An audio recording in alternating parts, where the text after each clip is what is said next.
나는 주유기 앞에 차를 세우고 시동을 껐다. 젊은 남자가 기름을 채워주기 위해 주유소에서 나왔다. 나는 몇 발짝 걷는다.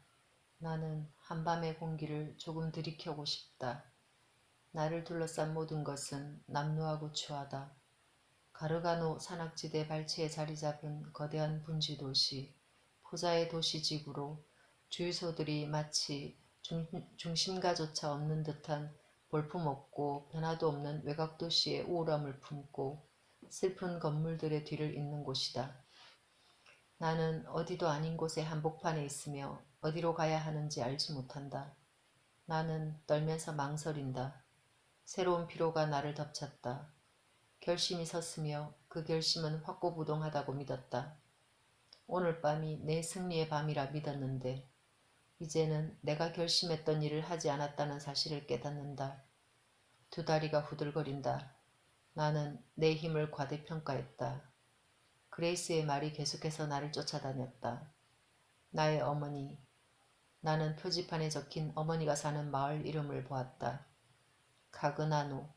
나는 어머니가 그곳 출신이라는 것을 안다. 손이 떨린다. 어머니가 있는 곳까지 오기 위해 이 먼 길을 달려왔다는 것이 가능하기나 한 일일까? 스스로도 알지 못한 채 카그나노를 향해 차를 몰고 왔다는 것이 가능한 일일까? 아니다. 내가 찾으러 온 것은 아버지다. 내 아버지. 오직 그뿐. 오늘 내가 달리는 것은 나의 유약함을 바로잡기 위해서다. 나는 카그나노로 가는 게 아니다. 나는 갈레나로 간다. 죽은 자들이 산자들의 소리를 듣는 곳. 프레드릭 2세가 저승에 잠긴 곳. 나는 내 아버지에게 이제 내게 그를 찾으러 갈 힘이 생겼다는 것을 알려주기 위해 갈레나로 간다. 이제 내가 그를 찾아 내려갈 차례다. 마체로티 삼촌이 죽던 날 내가 저지른 잘못을 바로잡기 위해 나는 간다. 1999년 1월 그 밤을 나는 불안한 마음으로 여전히 기억한다. 늙은 신부가 죽어간다는 사실을 알려주기 위해 가리발도가 나를 찾아왔다. 사실이었다. 그는 죽음의 문턱에 있었고 그런 그의 머리맡으로 데려가기 위해 가리발도는 나를 깨우러 왔다. 우리는 쪽문을 열었고 성당에 들어가기 위해 길 아래 회랑을 지나 지하창고로 내려갔다. 늙은 사내가 두문불출한 지 6달째였다. 가리발도는 그의 상태가 악화되고 있으며 임종이 멀지 않았다고 기뜸해 주었지만 몇 날이 몇 주가 또 그렇게 흘렀다.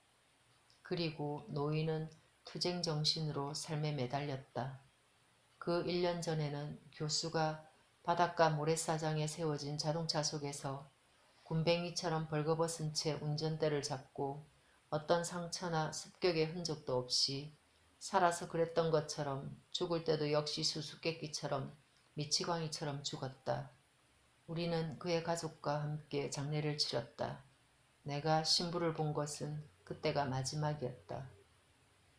늙은 사내의 체념 어린 슬픔과 함께 죽음이 절대로 자신만은 데려가지 않을 거라 확신하며 사랑하는 사람을 떠나보내는 추모 미사를 주도한 것은 바로 그였다. 성당에 도착했을 때 나는 냄새에 흠칫 놀랐다.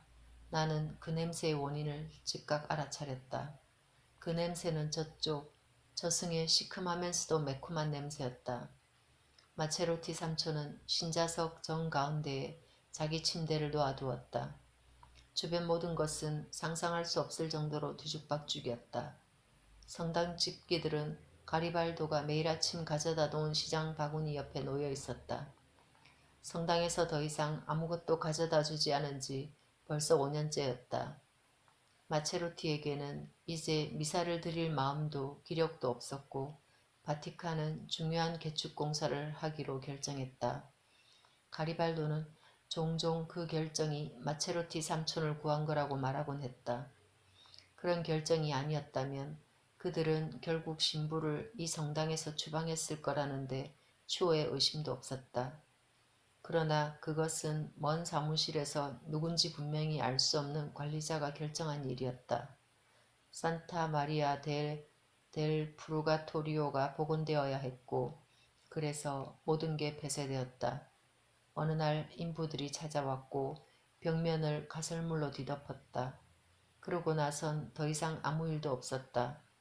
아무도 그들을 다시 볼 수 없었다. 어떤 사람들은 나폴리가 느릿한 기적으로 늙은 신부를 구하러 온 곳이라고 말했다.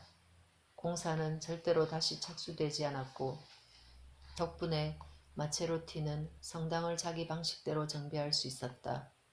커다랗고 검은 나무 침대는 신도석 한가운데에 당당히 자리 잡았다. 그는 책으로 대리석 판석을 뒤덮었고 촛불을 밝혀두었다. 첫눈에 나는 그가 곧 죽으리라는 것을 알아차렸다. 야윈 그의 육신은 마지막 힘을 발산했다. 그는 항구의 고양이처럼 바싹 말랐고 그 주변의 더러운 침대보는 그의 피부와 똑같이 노랗게 바랬다. 흐릿한 두 눈은 보이지 않는 망령들의 시선을 찾고 있었다. 그는 숨을 헐떡거렸다. 내가 그의 곁으로 다가가자 그는 베개를 받쳐 자신의 몸을 조금만 일으켜달라는 동작을 취했고 내게 모든 이야기를 들려주라고 가리발도에게 지시했다. 그레이스는 이미 흘러내리기 시작한 눈물을 보이지 않으려 눈을 내리깔았다.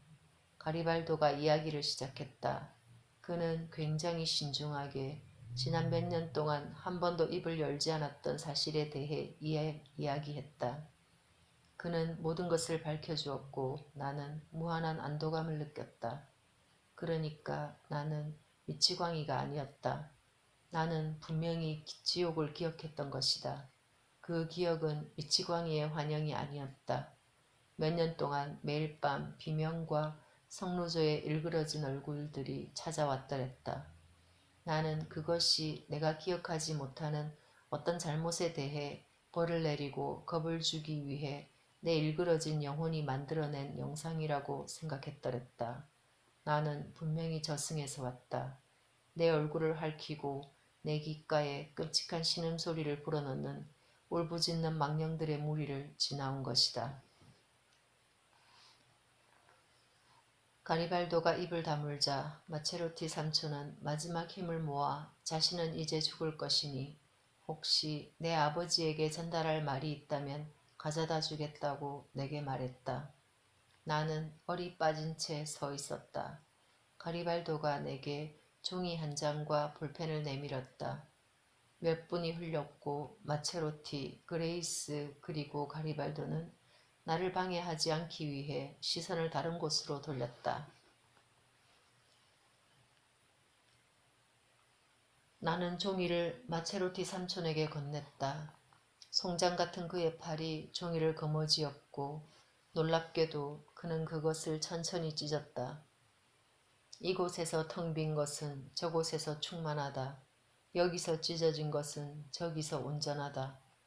나는 연약했으나 근엄함으로 기도석을 꽉 채운 그의 목소리를 기억한다. 그는 그레이스에게 찢어진 편지 조각을 자기 주머니에 넣어달라고 당부했다. 그러고 나서 이제 더는 길어지지 않을 거라고 말했다. 그가 무슨 말을 하는지 나는 이해할 수 없었다. 우리는 다소 궁금해하면서 무엇을 해야 할지 망설이며 서로를 바라보았다. 우리가 다시 한번 마체로티 삼촌에게 눈길을 주었을 때 그는 이미 죽어 있었다. 나는 그를 보았다. 그는 주머니에 나의 편지 조각을 가지고 갔다. 이곳에서 텅 빈 것은 저곳에서 충만하다. 나는 지옥에서 내 편지를 읽을 아버지를 상상했다. 나의 편지, 뭐라도 쓰기가 불가능했던 것, 백지, 심지어 서명조차 할 수 없었던 것, 내가 마체로티 삼촌에게 건넨 것은 백지였다. 그가 내 아버지에게 자랑스럽게 가져다 줄 것은 바로 백지였다. 나는 할 수가 없었다. 내가 무슨 말을 할 수 있었을까? 죽음 속에서 나를 관찰하는 눈앞에서 그리고 내가 모든 것을 빚진 그 사람에게 이야기를 줄줄이 늘어놓는 것이 무슨 소용이란 말인가. 저는 할 수 없었어요, 아버지. 저를 용서하세요. 제가 파리 도로를 전속력으로 달리는 것은 바로 그 때문입니다. 제가 아직도 그 돼지 같은 쿨라초의 피로 범벅된 셔츠를 입고 있는 것은 바로 그 때문입니다. 저는 이 편지를 쓰기로 결심했습니다. 3년이 걸렸습니다. 전에는 힘이 없었지요. 용서해 주세요. 3년. 그러나 저는 지금 달립니다. 아버지, 이제 아무것도 저를 막을 수 없습니다. 제가 아버지께 삶의 징표를 드립니다. 포자 주차장에 의심과 망설임을 버려두어야 합니다. 모든 것을 지금 시작할 것입니다. 저는 이미 너무 많은 시간을 잃어버렸습니다.